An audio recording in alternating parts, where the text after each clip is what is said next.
नहमदु नसल्ली अला रसूलिल करीम अम्मा बाद फ़अऊज़ु बिल्लाहि मिनश शैतानिर रजीम बिस्मिल्लाहिर रहमानिर रहीम रब्बि इश्रह ली सदरी व यस्सिर ली अमरी वहलुल उक़दतम मिन लिसानी यफ़क़हू क़ौली। अस्सलामु अलैकुम वरहमतुल्लाहि वबरकातुहू। अल्हम्दुलिल्लाह हमने 3 डेज़ का मतलब जो सिलेबस था उसमें फ़र्स्ट डे में हमने नियत और सना को कंप्लीट किया था, सेकंड डे में और थर्ड डे में हमने सूरह फातिहा मुकम्मल कर ली है। अब हम आज के जो डे में 4th एपिसोड है उसमें हम अज़ान का तर्जुमा ले लेते हैं और फिर इंशाल्लाह आगे जो मज़ीद हम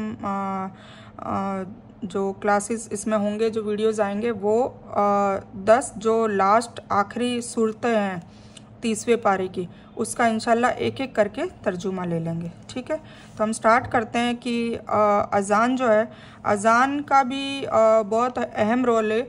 अज़ान जो है वो हमें अल्लाह ताला की तरफ से एक दावत, एक इन्विटेशन आता है 5 बार। इसको रिपीट क्यों किया गया है? क्या मुसलमानों को पता नहीं है कि नमाज़ें 5 है? क्या उन्हें पता नहीं है कि टाइम क्या होता है? क्या उन्हें पता नहीं है कि अव्वल वक्त पर नमाज़ पढ़नी चाहिए? ये हुजूर पाक सल्लल्लाहु अलैहि वसल्लम ने कहा है कि सबसे बेहतरीन अमल है अव्वल वक्त पर नमाज़ पढ़ना, सबको पता है। पर फिर भी अल्लाह ताला ने 5 अज़ानों का क्यों रूल डाला, क्यों इसको हुक्म दिया कि 5 अज़ानें होनी चाहिए? वो इसलिए डाला कि इंसान जो है वो भूलता है, मतलब भूलने की उसकी आदत है, उसके असरात है, क्योंकि हम आदम अलैहिस्सलाम के बच्चे हैं। ठीक है, तो उनके जो उनको भी जब इल्म दिया गया तो उन्हें भी भूलने की आदत थी। बेसब्रे वाले जो सिफतें थी वो हमारे माँ बाप से ही आती है, तो बेशक तो इंसान जो है वो भूल जाता है, इसलिए उसको रिपीटेशन की ज़रूरत होती है उसके किरदार और उसकी जो नेचर है उसके हिसाब से। तो इस वजह से अल्लाह ताला ने अज़ान को रखा गया कि 5 वक्त जो है मुअज्जिन वो अज़ान को बोलता है ताकि याद दहानी हो जाए कि, और फिर उसमें जो वर्डिंग्स है वो अगर हम नहीं समझेंगे तो अल्लाह ताला क्या कहना चाह रहा है तो वो हमें कैसे पता चलेगा। तो इसी वजह से आज अज़ान का हम तर्जुमा भी सीखेंगे और अज़ान के भी इसके भी अहकाम होते हैं कि जब अज़ान हो तब हम गैर शऊरी काम जो हैं, जो हमारे कानों से हम करते हैं, जैसे मान लो कोई टीवी देख रहा है, कोई गाने सुन रहा है या कोई फिजूल की बातें या कोई भी इवन दीन की भी बातें कर रहा है, तो अज़ान के वक्त चुप रहने को कहा है। तो सबसे पहला रूल तो ये है कि अज़ान जब हो तब चुप रहें, और चुप रहने के बाद फिर अज़ान जो है उसको हम समझेंगे और फिर उसका आंसर देंगे, तो हमें समझ में आएगा तो उसका आंसर देना है। और फिर उसके बाद कुछ दुआएं पढ़नी है, तो उसमें दुआएं पढ़ने से हुजूर पाक, उसमें जो इनाम दिया गया है वो कितना अच्छा इनाम है कि हुजूर पाक सल्लल्लाहु अलैहि वसल्लम हमारी शफाअत करेंगे, है ना, मैदान हशर में। तो अज़ान जो है वो हम 2 मिनट के जो अहकाम अज़ान सुन के और अज़ान के जवाब देकर और उसके बाद कुछ दुआएं पढ़कर, जो अभी हम आगे इसमें बताएंगे, तो वो पढ़कर हम बहुत बड़े इनामात ले सकते हैं। ठीक है, तो इसको अपने रूटीन में डालें, शेड्यूल में डालें और इसकी आदत इसकी भी बनाएं कि जब भी अज़ान हो तब हम सारे काम छोड़कर हमारे कान अज़ान की तरफ होने चाहिए, उसको ध्यान से सुने। फिर हर जो आयत पढ़ी जाती है या हर जो जुमला बोला जाता है उसके बाद उसका आंसर दें, जो बहुत ही ईजी है, उसको रिपीट ही करना होता है 2 बार।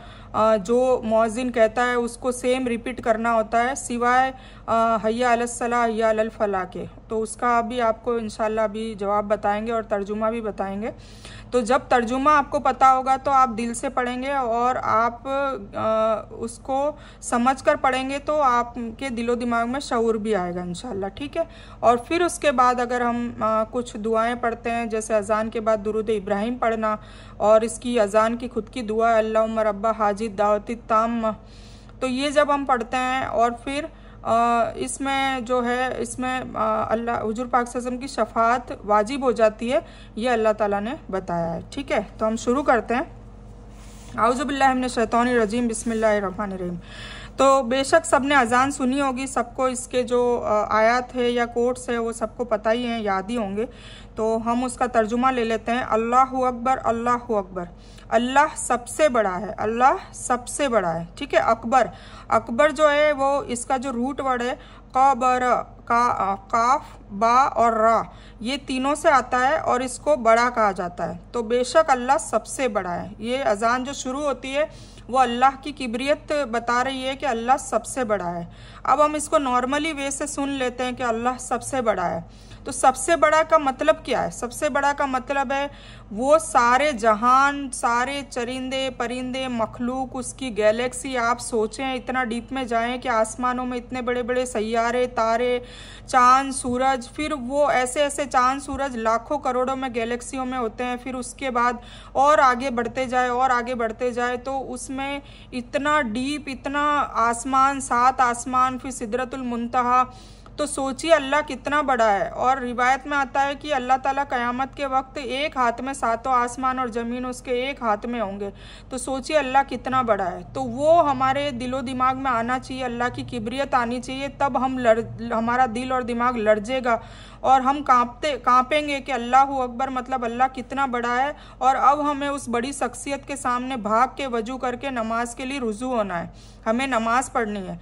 वरना क्या होता है, लोग अजान होती है, कुछ लोग ऐसे भी हैं कि अजान होती है तो टीवी देख रहे होते हैं, गलत काम कर रहे होते हैं, उसको भी नहीं रोकते हैं। और कुछ लोग ऐसे भी होते हैं कि अजान का जवाब दे देते हैं और दुआ पढ़ लेते हैं, पर उसके बाद वो नमाज नहीं पढ़ते। तो और फिर कभी कभी अजान होती है, मेहमान होते हैं, तो मेहमानों के सामने गुफ्तगू चल रही होती है, तो न तो उनको भी कोई अहकाम बताए नहीं जाते और खुद अमल भी कर रहे होते हैं। अजान के वक्त चुप रहने का उनका खुद का अमली होता है, मतलब रूटीन होता है, पर उस वक्त वो बातें कर रहे होते हैं। तो हमें उस वक्त एक सुन्नत को जगाना होता है कि हमें बताना होता है कि अजान हो रही है, हम अगर चुप रहेंगे और इसका जवाब देंगे तो ये इनामात है। और तुरंत फौरन अजान के तुरंत बाद क्यों कहा गया है कि अव्वल वक्त पर नमाज पढ़ना? हुजूर पाक सल्लल्लाहु अलैहि वसल्लम ने कोई भी टीचिंग हमें दी है ना, तो उन सब के पीछे कोई ना कोई लॉजिक है। तो ये हमें सर्च भी करना चाहिए, R&D करनी चाहिए कि ऐसा क्यों कहा गया होगा। तो सर्च निकल कर ये आता है कि अजान जब होती है तब शैतान कोसों दूर भाग जाता है। अब शैतान वापिस आएगा अजान मुकम्मल होते ही, तो हमें उसको गैप नहीं देना है, वो हमें वसवसों में डाल के हमारी नमाज को ज़ाया ना कर दे या सुस्ती दिलो दिमाग में ना डाल दे। इसीलिए हमें अजान होते ही तुरंत नमाज पढ़ने को कहा गया है। सबसे बेहतरीन अमल हुजूर पाक सल्लल्लाहु अलैहि वसल्लम ने बताया, दुनिया का सबसे बेहतरीन अमल जो है वो अव्वल वक्त पर नमाज पढ़ना। तो जैसे ही शैतान भाग जाता है तो अजान होते ही हम वुज़ू कर लें और तुरंत हम अल्लाह अकबर करके नमाज पढ़ना चालू कर देंगे, तो शैतान हमें नमाज न पढ़ने का वसवसा तो डाल ही नहीं पाएगा, क्योंकि हम ऑलरेडी नमाज में खड़े हो चुके हैं। हम कयाम में खड़े हो चुके हैं, तो अब वो रोक नहीं सकता। हाँ, फिर वो क्या करेगा, चालू नमाज में वसवसे डालने की कोशिश करेगा। तो उसके लिए ही हम ये वर्कशॉप सीख रहे हैं कि उसके लिए सबसे बहुत क्राइटेरियाज होते हैं कि शैतान हमें वसवसों में न डाले और हमारा ध्यान बिल्कुल नमाज में हो और नमाज के दौरान हमारे दुनियावी काम काज और वो सब डिस्टर्ब न करे। तो उसके लिए ही हम तर्जुमा सीख रहे हैं कि अगर हम तर्जुमे के साथ तर्जुमा पता होगा और हमारे भी अल्फाज बोल रहे होंगे तो इंशाल्लाह हम खुशू और खुजू से पढ़ेंगे, हमारा ध्यान भटकेगा नहीं। ठीक है, तो अब इसमें क्या है, अल्लाहु अकबर, ये सभी को पता है कि अल्लाह सबसे बड़ा है, अल्लाह सबसे बड़ा है। तो अब इसमें हमें आंसर क्या देना है, 2 बार। जब मौज़िन ये बोलकर रुकता है तो रुकता इसीलिए है क्योंकि हमें टाइम मिल जाए इसका जवाब देने का। तो हमें क्या जवाब देना है, अल्लाहु अकबर, अल्लाहु अकबर, अल्लाहु अकबर, अल्लाहु अकबर। हमें 2 बार रिपीट करना है यही जुमला। ठीक है, तो ये अकबर जो है इसका अपोजिट वर्ड होता है असगर। तो आप साथ साथ में अरेबिक भी सीख लेंगे। कबीरा गुनाह कहते हैं ना, कबीरा गुनाह मतलब बड़ा गुनाह, तो ये कबर से ही रूट वर्ड से निकल के आता है, अकबर, कबीरा। और इसी तरह असगर मतलब सबसे छोटा, अकबर सबसे बड़ा, असगर सबसे छोटा, है ना। अक्सर तो सबसे ज़्यादा, कसीरा कसरत से। तो इस तरीके से सगीरा सबसे छोटा होता है और कबीरा सबसे बड़ा होता है। तो सबसे बड़ा बेशक कौन है, अल्लाह अज्ज वजल है, उससे बड़ा कोई नहीं है। ठीक है, तो अल्लाह का मुकाबला किसी से नहीं किया जा सकता क्योंकि हर चीज़ उसकी बनाई हुई है। अल्लाह ताला कुव्वत, इज़्ज़त, शान व शौकत और हर अच्छी सिफत में सबसे बड़ा है। बेशक आप अल्लाह के बारे में जितना ज़्यादा इल्म हासिल करेंगे उतना ही दिल से और तारीफ़ से कह सकेंगे, ए अल्लाह आप कितने बड़े हैं, कितने अजीमुश्शान है। आपका यकीन बढ़ता जाएगा कि अल्लाह उससे बहुत बड़ा है जितना आप समझ रहे हैं, है ना। तो आपको ये जवाब देना है और आई होप आपको ये बात समझ में आ गई होगी अल्लाहु अकबर का मतलब और मफहूम क्या है। फजर की अजान सुनकर अगर मैं सोता रहूं तो मैं किसको बड़ा मानता हूं। सोचिए, अगर हमने अजान सुन ली, अजान नहीं भी सुनी, हमें पता है कि अजान नमाज पढ़नी है, फजर का टाइम जो है वो बहुत मुख्तसर होता है, फजर और असर का टाइम बहुत कम होता है ना।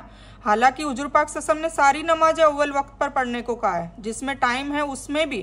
क्यों? क्योंकि शैतान भड़का न दे, इसीलिए अव्वल वक्त पर पढ़ने को कहा है। पर फिर भी फजर जो ऐसी चीज़ है कि उसका टाइम बहुत कम होता है, और सोचिए हम फजर की अजान सुन रहे हैं और अगर फिर उसमें मैं सोता रहूं या सोती रहूं तो मैंने किसको बड़ा माना? मैंने अल्लाह को बड़ा माना।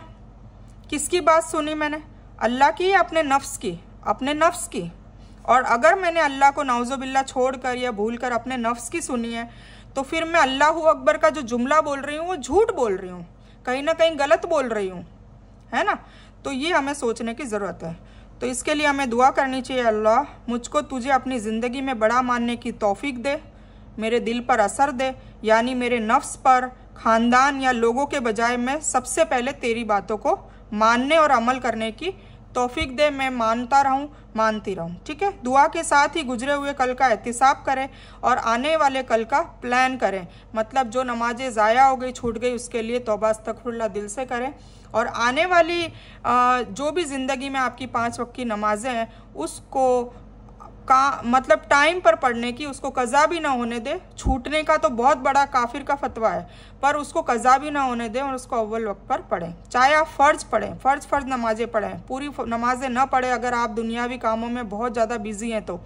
पर नमाज छोड़ना, करबला में नमाज हुसैन रज़ियल्लाहु ताला अन्हु ने पढ़कर क्यों बताई, क्यों हमें मैसेज दिया कि जंगों में भी नमाज की माफ़ी नहीं थी, तो हम तो एसीओ में सोते हुए बैठे हुए हम नमाजें ज़ाया कर देते हैं, छोड़ देते हैं। तो सोचिए इसका अंजाम कितना बुरा होगा। जब मौत तारी हो जाएगी तब कब्र में हमारा क्या हाल होगा। मुनकर नकीर हमारे से क्या क्या सवाल पूछेंगे, क्या क्या सजाएं देंगे। कब्र के अलावा फिर क़यामत के दिन क्या होगा, है ना। और सबसे पहला हिसाब ही नमाज का होना है, और नमाज का हिसाब जवानी में होना है।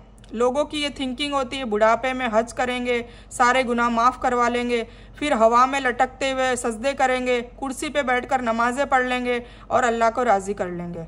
ऐसा नहीं होता है। नमाजें जो है वो जवानी की काउंट होगी। जवानी में क्योंकि हमारे पास मेंटली, फिज़िकली हर तरीके से स्ट्रेंथ होती है, तो इबादत वही मानी जाएगी जिसमें हम खुशी और खुजू से कर पा रहे हैं। हम मेंटली बुढ़ापे में है ही नहीं, हमें क्या याद है क्या नहीं। कई लोगों से मैंने सुना है कि वो ये भूल जाते हैं कि 4 रकात पढ़ी या 3 रकात पढ़ी, क्योंकि मेंटली हमारा इम्बैलेंस हो जाता है बुढ़ापे में। तो हमारी नमाजें जो है प्रॉपर वो अगर पढ़ी भी जाएगी तो हम प्रॉपर उसको अदा जवानी में कर पाएंगे। इसीलिए वो हिसाब किताब जवानी का दिया जाएगा। तो हमें ये समझने की ज़रूरत है। तो हमें अल्लाह से रो रो के दुआ करनी है, इस्तग़फ़ार करनी है। जो छूट गया, जो गफलत में रह गया, उसको उसकी माफ़ी मांगे, तौबा करें। और आने वाले ज़िंदगी में नमाज़ों का जो है वो बिल्कुल प्रॉपर तरीके से उसका एहतमाम करें और उसको रूटीन से पढ़ें और अल्लाह से वादा करें कि आज के बाद मैं नमाज नहीं छोड़ूंगा या छोड़ूंगी। ठीक है। अब जो नेक्स्ट है वो क्या पढ़ते हैं, अशहदु अन ला इलाहा इल्लल्लाह।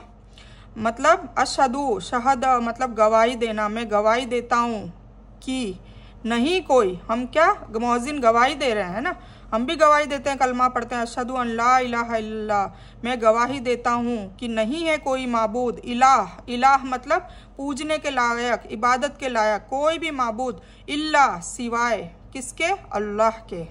ठीक है। तो इसका मफहूम क्या निकल के आता है कि मैं गवाही देता हूँ कि कोई माबूद अल्लाह के सिवा नहीं है। तो फिर हमें यही जुमला 2 बार रिपीट करना होगा, अशहदु अन ला इलाहा इल्लल्लाह, अशहदु अन ला इलाहा इल्लल्लाह। अब इलाह के जो 3 अहम मानी है, एक तो ये कि जिसकी पूजा या परस्तिश की जाए वो इलाह है। दूसरा ज़रूरतों को पूरा करने वाला, वो भी हमारा इलाह है ना। और तीसरा कि जिसका हुक्म माना जाए और उसकी इताअत की जाए, मतलब अल्लाह का बेशक हुक्म मानना ज़रूरी हो गया क्योंकि वो हमारा इलाह है। तो इन तीनों मानी में अल्लाह के सिवा कोई भी इलाह नहीं है। मतलब हम अगर किसी का हुक्म मानेंगे, हम अगर किसी की इताअत करेंगे तो किसकी करेंगे? सिर्फ़ और सिर्फ अल्लाह की। और वातिउल्लाह वातिउर रसूल जो कुरान शरीफ में आयत आती है, बार बार कोट होती है, वो इसलिए बताई गई है क्योंकि हुजूर पाक सल्लल्लाहु अलैहि वसल्लम को कुरान वही के रूप में आया था और जो अल्लाह ताला का हुक्म है वो कुरान के अंदर है और हुजूर पाक सल्लल्लाहु अलैहि वसल्लम ने वही हुक्म हुबहू लोगों को सिखाने की, सहाबाओं को सिखाने की कोशिश की। तो इसीलिए वातिउल्लाह वातिउर रसूल मतलब हम हुजूर पाक सल्लल्लाहु अलैहि वसल्लम की इताअत करते हैं तो हम इनडायरेक्टली अल्लाह की ही इताअत करते हैं। ठीक है, तो इसीलिए इलाह का मतलब ये है कि उनकी इबादत की जाए और ज़रूरतों को पूरा करने वाला भी वही है। मतलब हमें अगर कोई मदद मांगनी है, कोई भी चीज़ मांगनी है, वो सिर्फ किसी से मांगनी है? अल्लाह से मांगनी है, वो ही पूरी करेगा। ठीक है, ज़रिया वो अल्लाह बेशक बना देता है किसी ना किसी को, पर हमें तो मांगनी है। हुजूर पाक सल्लल्लाहु अलैहि वसल्लम ने कहा कि जूतों का सीता भी मांगना हो तो तुम अल्लाह से मांगो, फिर वो जरिया किसी को भी, किसी इंसान को भेज देगा हमारे पास, पर हमें तो किससे मांगना है? अल्लाह से। ठीक है, हम पढ़ते हैं ना, इय्याका नअबुदु व इय्याका नस्तईन, हम तेरी ही इबादत करते हैं और तुझी से मदद चाहते हैं। तो हम हर बार नमाजों में रिपीट कर करके यही बोल रहे होते हैं, पर हमें उसका तर्जुमा पता नहीं होता है। तो क्या निकल के आया कि मैं शहादत देता हूँ यानी मेरी बातें और मेरा अमल दोनों बराबर हो, है ना। मैं एक तरफ तो कह रहा हूँ कि नमाज पढ़नी चाहिए, मैं एक तरफ कह रही हूँ कि पर्दा करना चाहिए, फ़र्ज़ आइन है, मैं एक तरफ कह रही हूँ कि कुरान की सारी बातें मानना ज़रूरी है, और पर मेरे अमल में दिखाई नहीं दे रहा है ना। मेरे अमल में अगर वो दिखाई नहीं दे रहा है तो वो मैं जो कह रही हूँ या तो वो झूठ बोल रही हूँ। अगर मैंने कोई बात हक बोली है और उसको अमली तौर पे नहीं है तो दैट मीन्स कि वो मुनाफिकत है।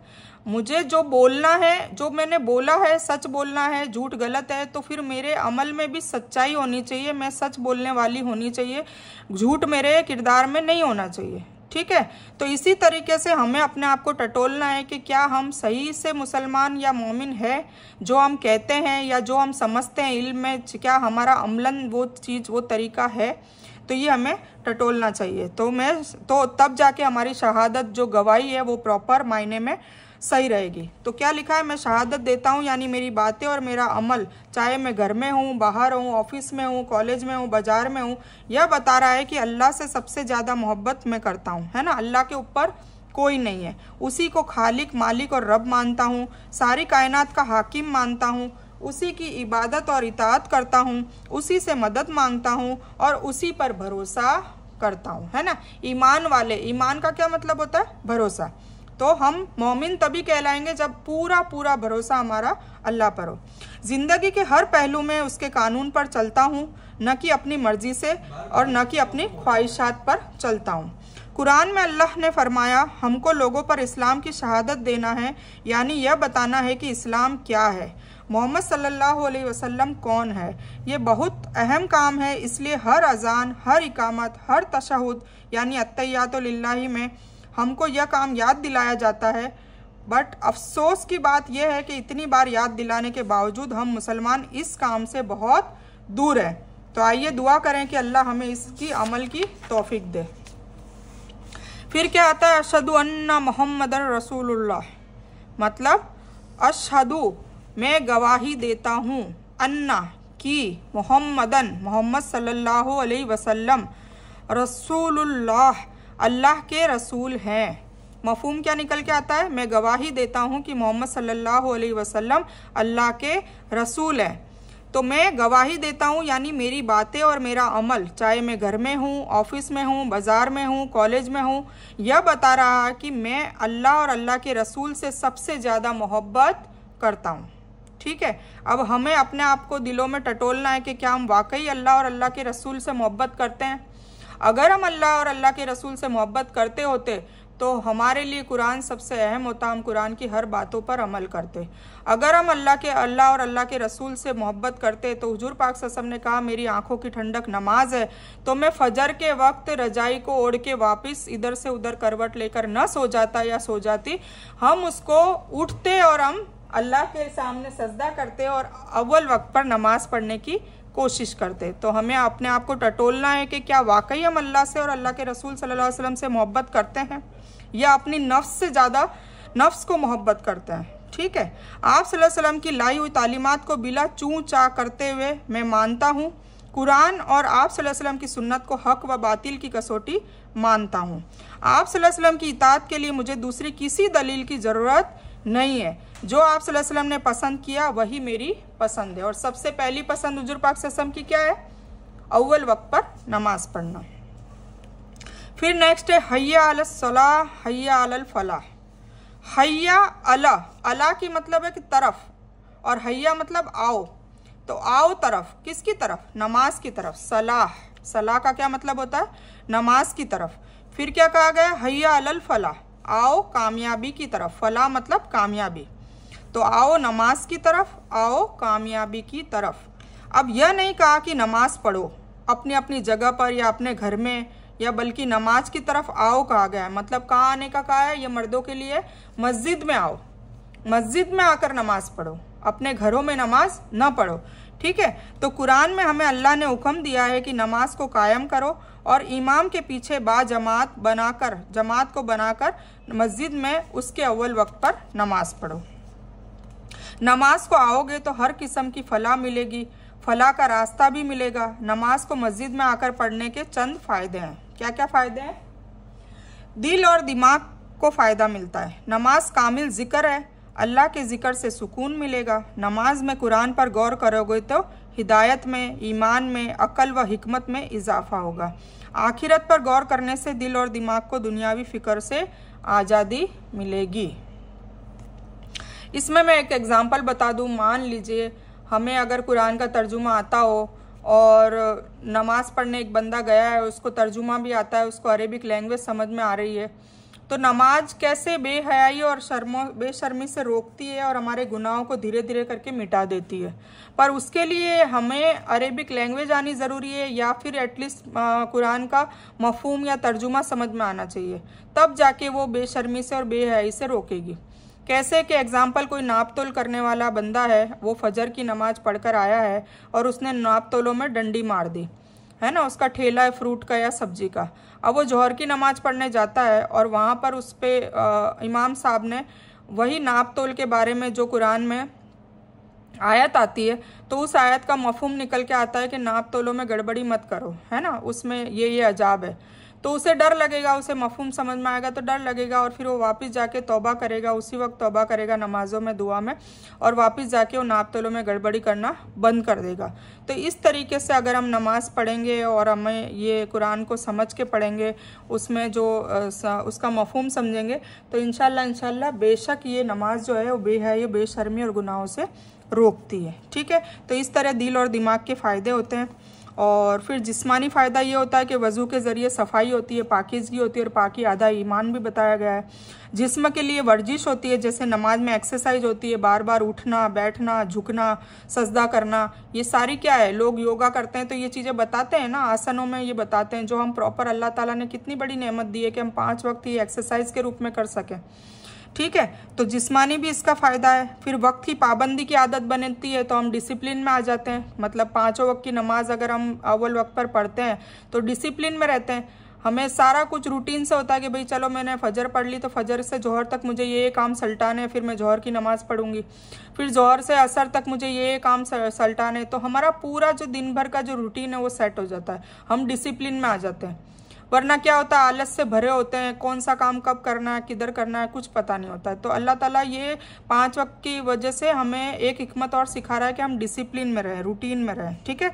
तो सही वक्त पर सोना और उठना हो जाता है, क्योंकि हम रात को लेट सोएंगे तो फजर की नमाज ज़ाया हो जाएगी। अगर हम फजर की नमाज पढ़ रहे होते हैं तो हमें बेशक नींद भी जल्दी आएगी और हम सोने का भी एहतमाम जल्दी करेंगे। ठीक है। तो सही वक्त पर सोना, उठना, नमाजों के हिसाब से अपने कामों का प्लान बनाना वगैरह, तो वक्त की पाबंदी की भी आदत बन जाती है। फिर इज्तिमाई फ़ायदा ये है कि रोज़ाना दोस्तों से, पड़ोसियों से, रिश्तेदारों से, मोहल्ले वाले लोगों से मुलाकात होती है, उनकी खुशी और गम की खबरें मिलती रहती है, उनकी वक्त ज़रूरत हम उनकी मदद कर सकते हैं, है ना। मस्जिदों में नमाज़ पढ़ने का जो रूल है वो उसके पीछे लॉजिक ही ये है कि सब एक साथ मिले और एक दूसरे का गम खुशी बांटे। कोई मान लो 1-2 बार नमाज को नहीं आया तो उसके घर सब मिलकर जाएं और उसकी हालत पूछे, वो बीमार तो नहीं है या कोई और परेशानी में मुब्तला तो नहीं है, और सभी मिल के अगर उसकी फाइनेंशियली कंडीशन में कुछ परेशानी तो उससे पूरा करें। तो मस्जिद में नमाज मर्दों का पढ़ने का जो लॉजिक था वो यही था। ठीक है, तो इसी तरह इज्तिमाई फ़ायदा है कि आपस में ताल्लुकात मजबूत होंगे, मुआशरा बेहतर बनेगा और हम एक सोसाइटी को, एक समाज को बेहतर बनाने के वहाँ पे प्लानिंग्स करेंगे। और किसी के आपसी झगड़े हो रहे होते हैं तो झगड़ों को भी मिटाने का मशवरा कुरान के थ्रू लिया जाएगा। तो ये सब मस्जिद में नमाज पढ़ने का मेन लॉजिक था। ठीक है, तो ये इज्तिमाई फ़ायदा भी हो जाता है। सबसे अहम फ़ायदा क्या है कि आखिरत में हमेशा हमेशा के लिए फलाह नसीब होगी। जो भी नमाज पढ़ेगा तो सबसे पहला हिसाब ही होगा, और वो अगर हिसाब में कामयाब हो गया तो इंशाल्लाह कोई दूसरा हिसाब उसके साथ होगा ही नहीं, या फिर बहुत आसानी बढ़ती जाएगी। तो सबसे पहला ही नमाज का हिसाब है। सोचिए, अल्लाह ना करे हम नमाज में ही अगर हमारे हिसाब में फ़ेल हो गए तो सोचिए हमारे पे कितना भारी पड़ेगा मैदान हशर का जो हमारा हिसाब किताब है, कितना भारी पड़ेगा। तो सोच कर ही हमारा दिल लड़जड़ाना चाहिए। ठीक है, तो आप लोग आज से ही नियत करें कि नमाज अव्वल वक्त पर नहीं पढ़ते हैं तो अव्वल वक्त पर पढ़ने की कोशिश करें। जो नहीं पढ़ते हैं उनसे हाथ जोड़ के रिक्वेस्ट करूँगी कि वो नमाज पढ़ने लग जाएं। ठीक है, तो नमाज के बिना तो कोई हमारा हल है ही नहीं। ठीक है, तो अल्लाहु अकबर ला इलाहा इल्लल्लाह आखिर में वही कलिमात जिससे नमाज शुरू हुई थी, मगर यहाँ गोया इस बात का ऐलान है कि उसकी बड़ाई को मानते हुए आ जाओ। है ना, फिर से अल्लाह याद दिला रहा है, इस मौजिन याद दिला रहा पढ़ के कि आओ नमाज की तरफ, आओ कामयाबी की तरफ। फिर अल्लाहु अकबर, अल्लाह बहुत बड़ा है, इसको इग्नोर मत करो। है ना, फला तुम नहीं पा सकोगे उसके बिना, उसके सामने तो 5 वक्त झुकना ही पड़ेगा। है ना, और ला इलाहा इल्लल्लाह, और उसके सिवा कोई किसी की इबादत नहीं करो। तो अपनी नफ्सों की इबादत मत करो, अपने दुनिया के ऐसे कामों की इबादत मत करो। अगर हम नमाज पढ़ने नहीं जा रहे हैं तो किसी वजह से नहीं जा रहे हैं, तो वो जो वजह है वो अल्लाह से ऊपर हो गई ना, नाउजुबिल्लाह, कोई भी वजह हो। तो इन सब से हमें बचना चाहिए। ठीक है, अब एक फजर की अजान में एक और जुमला ऐड होता है, अस्सलातु खैरुन मिनन नौम। क्यों ये एक्स्ट्रा डाला गया है? क्योंकि हम रात को सो रहे होते हैं और सुबह हमें नींद से बेदार होना होता है।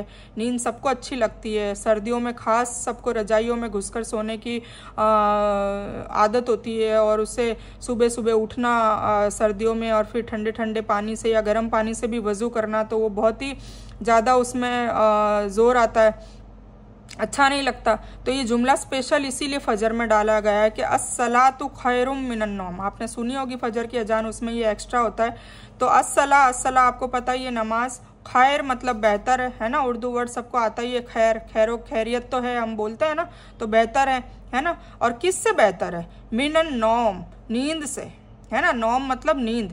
तो ये अबू दाऊद की 501 नंबर की हदीस है। तो नमाज नींद से बेहतर है, ये सुबह का जुमला होता है। और इसमें हमें जवाब क्या देना होता है? सदक तो बर्र तो, मतलब तुमने सच कहा, तुमने हक कहा। है ना, बर्रा हक, और सदक सिद्दीक सच्चा इंसान। है ना, तो सदक तो मतलब तुमने सच कहा, तुमने हक कहा। तो ये हमें जवाब देना होता है फजर की अजान में, अस्सलातु खैरुन मिनन नौम के बाद सदक तो व बर्र तो। ठीक है, तो आप लोग नोट कर लीजिएगा, इसमें नहीं लिखा हुआ है। और इसके अलावा मैं लास्ट में इसका स्क्रीनशॉट आप ले सकते हैं, तो मैं ये इस तरीके से आपको बता दूंगी ये पूरा ख़त्म होने के बाद। ठीक है, तो अब इसका मफहूम क्या निकल के आता है कि नींद मौत के बराबर है ना। जब भी हम सोते हैं तो आधी मौत होती है नींद, क्योंकि हमारी रूह को कब्ज़ कर लेता है अल्लाह, और सुबह वापस उसमें डालता है। इसीलिए रात को भी हमें दुआ पढ़ के सोनी चाहिए, अल्लाहुम्मा बिस्मिका अमूतु व अहया। है ना, ज़िंदगी और मौत सब तेरे हाथ में है या अल्लाह। और जब वो नींद, जब हमारी रूह कब्ज़ कर लेता है तो हम आधे मरे पड़े होते हैं। है ना, सांसें तो चल रही होती पर हमारी रूह नहीं होती। तो कई बार होता है जिसकी मौत रात को लिखी होती है तो वो रूह फिर वहीं की वहीं रह जाती है, वापस आती ही नहीं है, अल्लाह के पास ही रह जाती है। है ना, कई बार सुना है ना कि वो सोते सोते ही चल बसे, पता ही नहीं चला, सुबह उठ के देखा तो गुजरे हुए थे। ऐसे कई बार स्टेटमेंट हमें सुनने को मिलते हैं। तो ये जो नींद होती है वो आधी मौत होती है। ठीक है, अब जब ज़िंदगी कब हम मानेंगे कि जब सुबह हम उठते हैं और उठ गए, तो मतलब रूह वापस आ गई और हम उठ गए। और फिर इसलिए हम अल्लाह का शुक्रिया अदा करते हैं। और वो सुबह की जो दुआ है उसका तर्जुमा ये है, अल्हम्दुलिल्लाहिल्लज़ी अहयाना बादमा अमातना व इलैहि नुशूर, कि या अल्लाह ताला मौत और ज़िंदगी तेरे हाथ में, और तूने हमें वापस ज़िंदा कर दिया, तो इस बात का तेरा शुक्रिया। ठीक है, तो ये हमें सुबह उठकर जो पढ़ते हैं तो ये दुआ का मतलब ही यही है। ठीक है, दुआएं याद ना हो तो एटलीस्ट अल्हम्दुलिल्लाह कहें।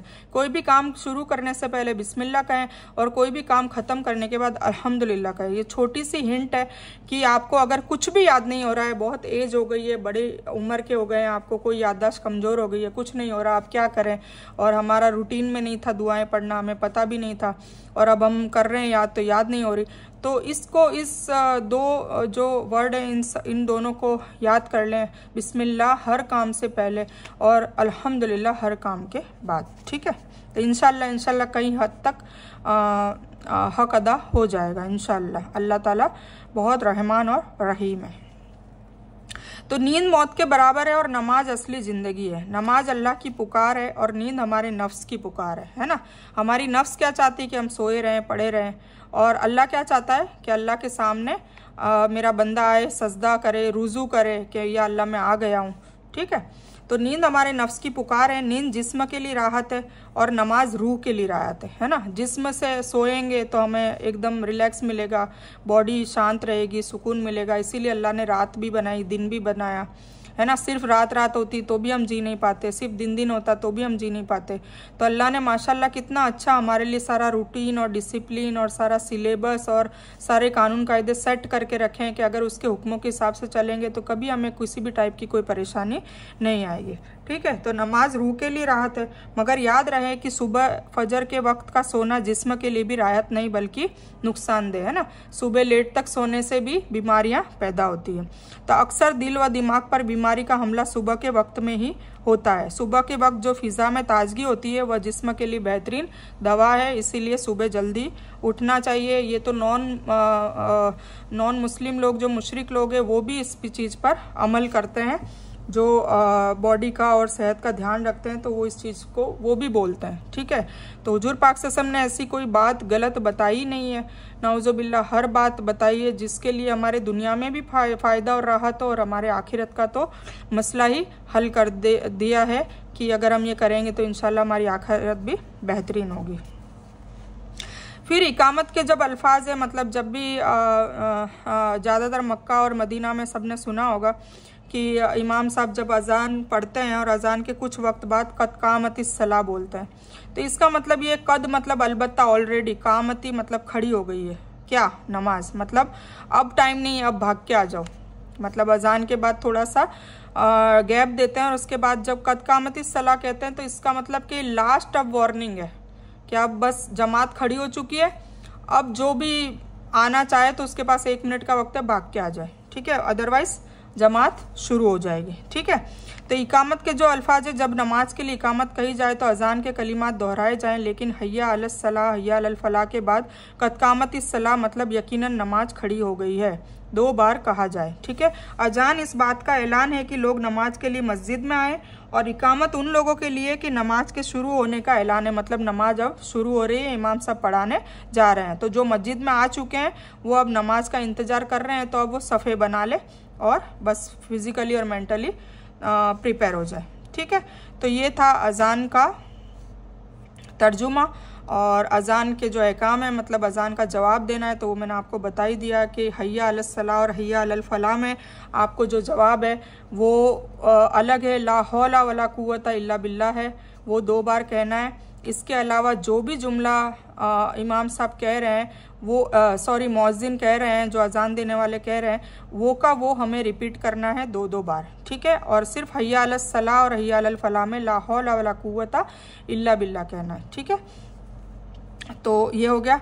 अब हम वज़ू की बात करते हैं। तो वज़ू में क्या है कि सबसे पहले वज़ू शुरू करें तो बिस्मिल्लाहिर्रहमानिर्रहीम पढ़ें।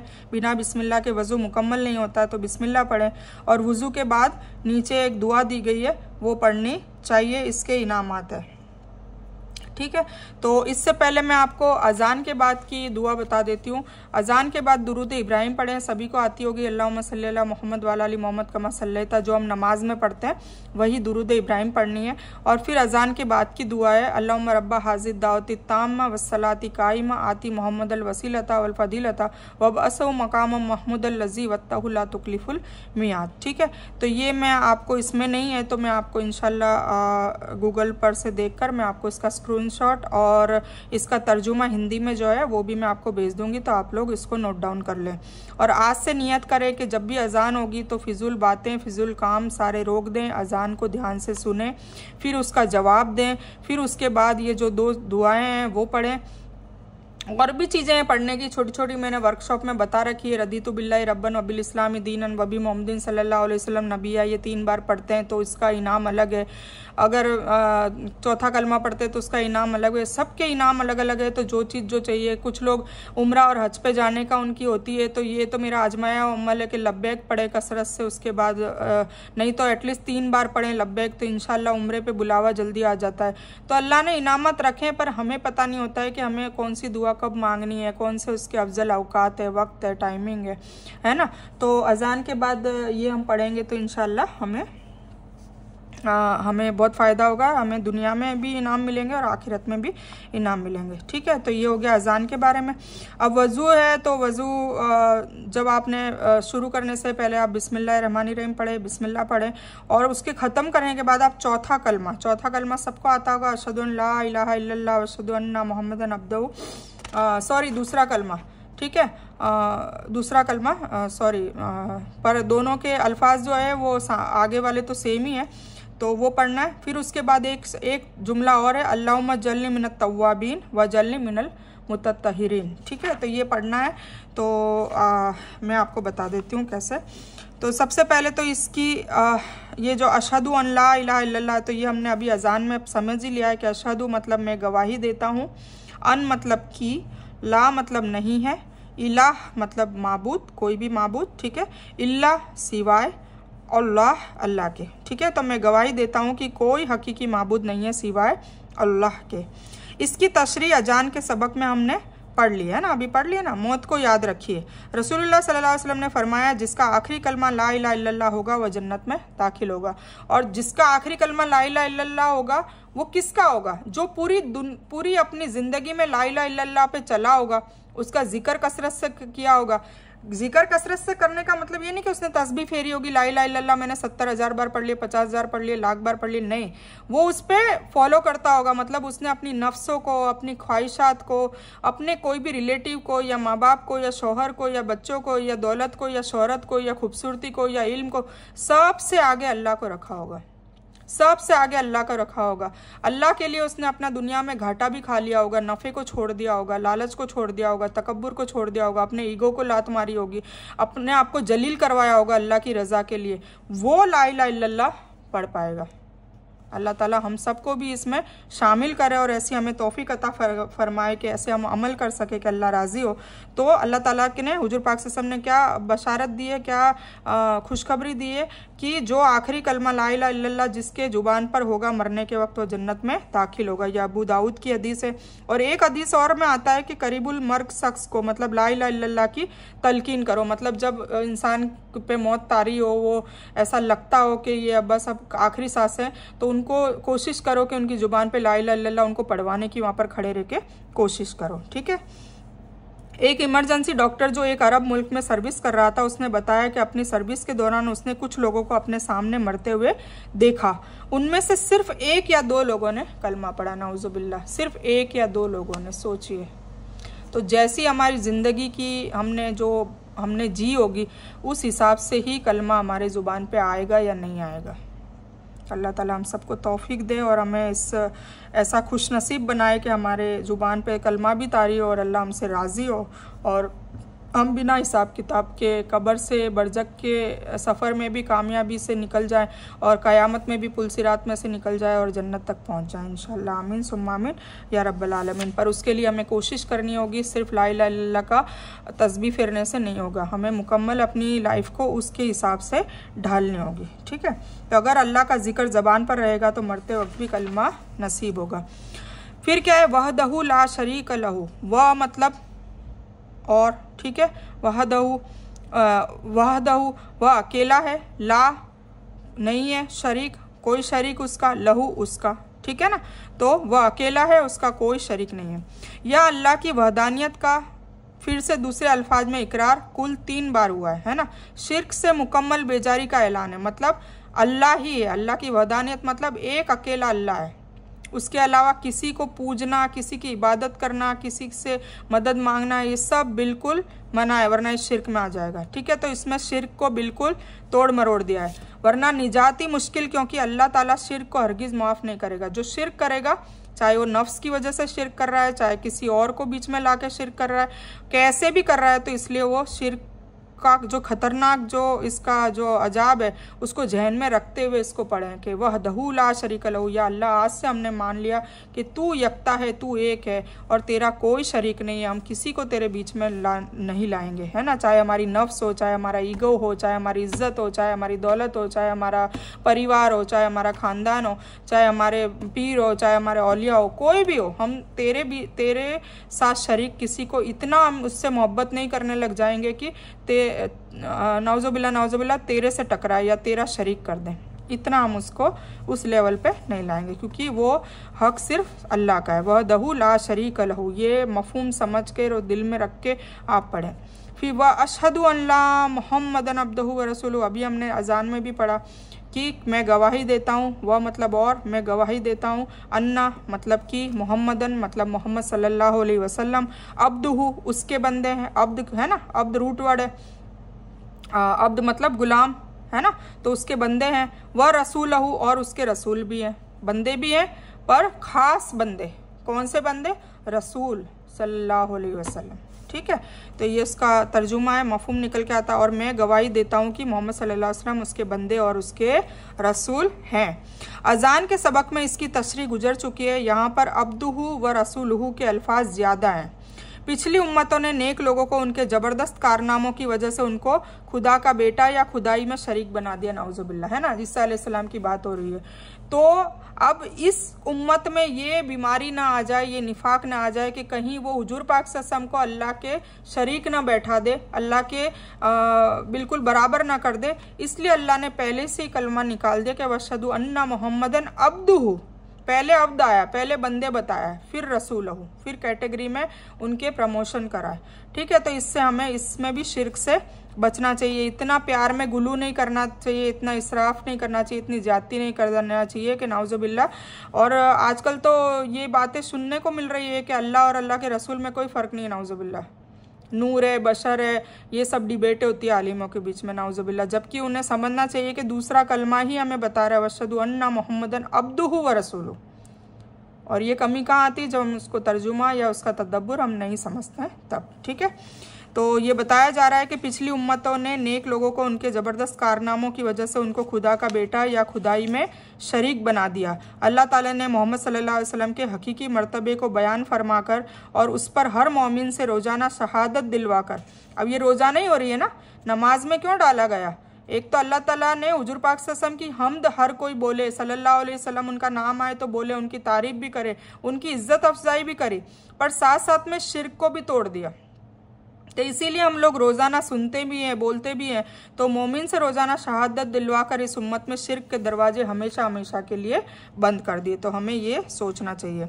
अब हम सबको अल्लाह ने बनाया है और इस दुनिया की हर चीज़ को भी अल्लाह ने ही बनाया है, इसलिए हमको अल्लाह का सच्चा बंदा बनकर रहना चाहिए। मोहम्मद सल्लल्लाहु अलैहि वसल्लम अल्लाह के सबसे बेहतरीन बंदे हैं और वह हमारे रसूल हैं, इसलिए हमारे लिए वो उसवा हुस्ना मतलब बेहतरीन नमूना है, मतलब हमें उन्हीं की नकल करनी है। वो कैसे खाते थे, पीते थे, बैठते थे, सोते थे, ये सुन्नत होता है, तो हमें सुन्नत की नकल करनी है। उन्होंने कुरान शरीफ से दीन सिखाया, तो हमें भी कुरान शरीफ से दीन सीखना चाहिए।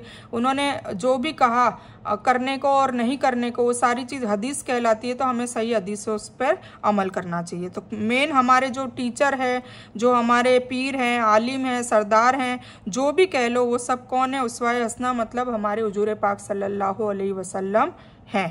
ठीक है, तो जो उन्होंने सिखाया हमें उसी तरीके से दीन पर चलना चाहिए।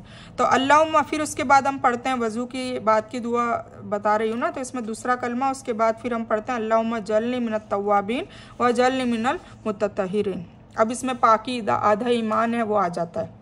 कैसे, ए अल्लाह, अल्लाहुम्मा मतलब ए अल्लाह, बना दे मुझे, जल, जल का मतलब ये रूट वर्ड जअल, इस ये आता है, उसका मतलब होता है बना दे।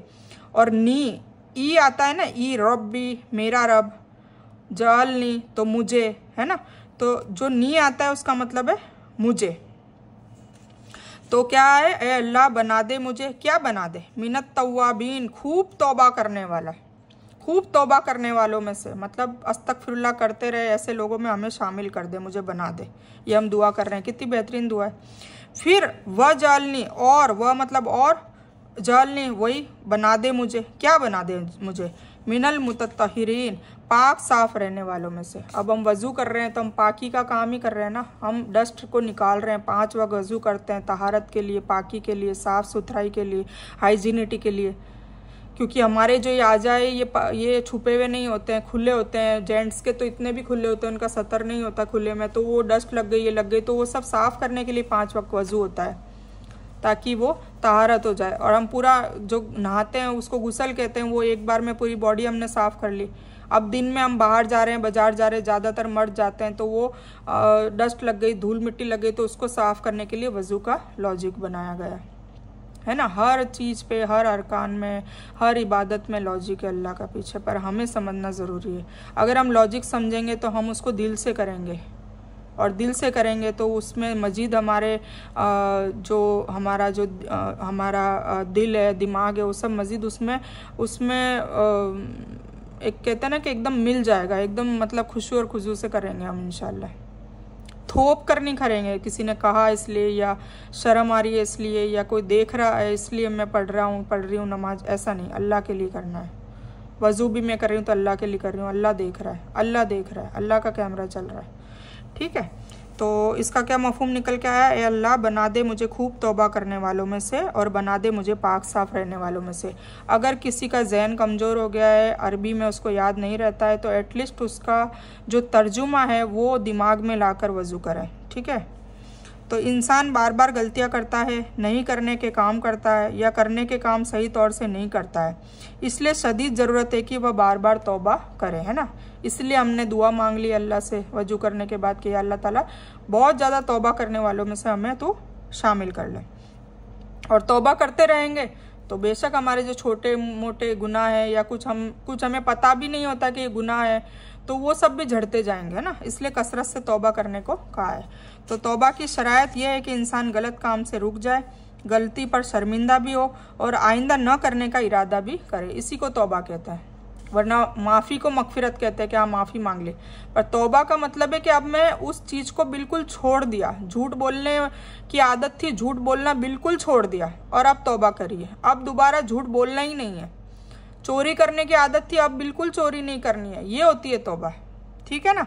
और जो कर लिया उस पर शर्मिंदगी भी है, उस पर मलामत भी है, अपने आप को ज़र्ब भी कर रहे हैं कि नहीं हमने किया तो गलत किया, या अल्लाह तू माफ़ कर दे। आंसू आने चाहिए, दिल से रुजू होना चाहिए कि अल्लाह मैंने कर लिया, अब मैं नहीं करूँगा। शैतानी वसवसे में चंगुल में आ गया था या आ गई थी, अब नहीं होगा, ठीक है। तो तौबा की ये शरायत है कि इंसान गलत काम करने से रुक जाए, गलती पर शर्मिंदगी भी हो, और आइंदा न करने का इरादा भी हो, और जिनका हक मारा है उनका वह हक भी लौटा दे। और मान लीजिए किसी का पैसों में, वसीयत में कोई हक मारा है, तो वो तो लौटाने से ही तौबा उसकी कबूल होगी, वो ऐसे तौबा मांगने से नहीं होगी, ठीक है ना। हुकूकुल इबाद में ये तरीका, अगर किसी से जुल्म किया है तो उससे डायरेक्ट माफ़ी मांग लो। अगर वो मर चुका है, इंतकाल हो गया है नौजुबिल्ला, तो फिर अल्लाह से गिड़गिड़ा के माफ़ी मांगे। कहीं वो मैदान हशर में अपना हक मांग लेगा तो फिर अपनी निजात होनी बहुत मुश्किल है। ये बहुत बहुत बहुत बहुत ध्यान रखने वाली चीज़ है। तो पाकी से मुराद लिबास है, और मकान की भी पाकी होनी चाहिए, अकीदा और ख्यालात की भी पाकी, बल्कि हर किस्म की पाकी नसीब करे। ये हम अल्लाह से दुआ मांगते कि हमारा दिल पाक कर दे, हमारी नफ्स पाक कर दे, हमारा दिमाग पाक कर दे, हमारी बॉडी पाक कर दे। ये मैंने वर्कशॉप नंबर 1 में जो रमज़ान सीरीज़ है उसके डे 3 में इंशाल्लाह इसका पाकी आधा ईमान को बिल्कुल डीप में समझाया है, तो आप उसमें जाके भी देख सकते हैं कि पाकी आधा ईमान का मतलब क्या है ना। हम सिर्फ समझते हैं कि बॉडी पाक होनी चाहिए, सिर्फ कपड़े पाक होने चाहिए, घर साफ, नहीं, बहुत सारी चीज़ें मायने रखती है कि सब चीज़ पाक होनी चाहिए। हमारी आंखें पाक होनी चाहिए जिससे हम गलत चीज़ें ना देखें, अश्लील चीज़ें ना देखें। हमारी ज़ुबान पाक होनी चाहिए जिससे हम गलत काम ना करें, गिबत ना करें, झूठ ना बोलें, किसी को लड़वाएं नहीं। हमारी नाक पाक होनी चाहिए, हमारे कान पाक होने चाहिए जिससे हम गाने ना सुने बल्कि अल्लाह की किरात सुने। तो हमारी हर आज़ा, क्योंकि ये सारे जो अंग हैं हमारे, वो मैदान हशर में खुद बोलेंगे कि इन्होंने हमारे से ये गुनाह करे हैं, तो सोचे हमारा क्या बनेगा। तो हमें ये दुआ भी करनी चाहिए और उन आज़ाओं से अच्छे और नेक काम करने चाहिए और बद काम छोड़ने चाहिए और अल्लाह ताला से रोज़ाना ये दुआ मांगते रहना चाहिए कि हमें तौबा करने वालों में बना दे, हमें पाक साफ रहने वालों में बना दे। तो बेशक अल्लाह ताला अगर हम इच्छा करेंगे, हम दुआ मांगेंगे तो अल्लाह हमारी उसमें मदद भी करता है। ठीक है, तो ये वुज़ू के बाद की दुआ थी और बस आज का हमारा जो टॉपिक है वो यहीं ख़त्म होता है। आज था अज़ान और वज़ू का तर्जुमा और अज़ान का जवाब और वज़ू के बाद की जो दुआ थी वो है। ठीक है, तो बस मैं यही मुकम्मल करूँगी, फिर आगे हम आगे लेंगे नमाज में क्या क्या पढ़ते हैं, क्योंकि नमाज का ही ये मेन वर्कशॉप है। तो फिर आगे हम नेक्स्ट नमाज में जो सबक है वो क्या होगा, रुकू के बाद और सजदे की दुआएं, इंशाल्लाह हम वो कवर करेंगे। तो तब तक मैं ये इस सबक को यही मुकम्मल करती हूँ। इस बयान में कुछ भी दीन की अच्छी और हक बात आई हो सिर्फ़ और सिर्फ अल्लाह की तरफ से, और बुरी या गलत बात जो गलती से या जज्बात में आकर मेरे मुंह से कुछ भी गलत वर्ड या कोई बात निकल गई हो तो मेरी तरफ से, और इस गलती के लिए मैं अल्लाह अज़्ज़ व जल से और आप सभी लोगों से माफ़ी की तलबगार हूँ। मैं कोई आलिमा नहीं हूँ, मैं सिर्फ तालिब इल्म हूँ। अल्लाह मेरी कोशिश से आप सभी को सही नफ़े बख्श इल्म पहुँचाए और मैं आप लोगों की हिदायत और हिकमत में सदका जारिया बनूँ, बस मेरी यही तमन्ना है। आमीन सुम्मा आमीन या रब्बल आलमीन। रब्बना आतिना मिन लदुनका रहमतन व हय्यि लना मिन अमरिना रशदा।